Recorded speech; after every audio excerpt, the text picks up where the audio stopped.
Yang namanya post-truth itu muncul pada tahun 1992. Konsepsinya ya, dari seorang ilmuwan namanya Steve Tesis.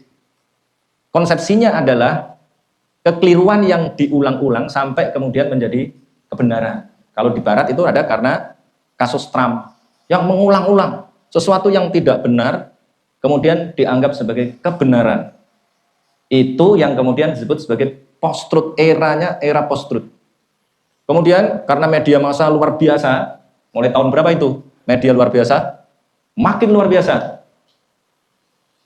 Ketidakbenaran yang diulang-ulang makin masif, sehingga kemudian orang banyak yang tertipu dengan seolah-olah itu benar, padahal tidak benar.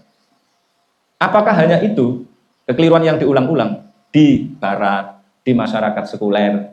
Iya, tetapi di dalam masyarakat yang beragama, yang namanya post-truth, kalau kita mau fair, terjadi setelah Nabi meninggal. Kalau dalam tradisi keagamaan, setiap Nabi meninggalkan kaumnya yang punya banyak penafsiran, maka yang terjadi adalah post-truth.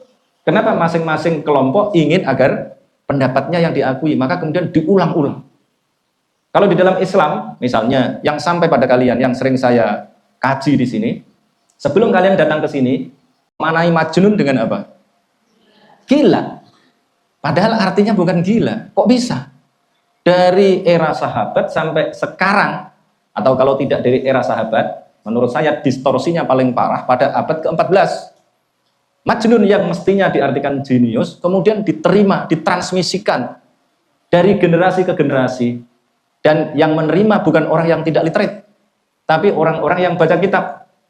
Tapi kemudian mengartikan majnun yang artinya mestinya jenius, kemudian jadi gila.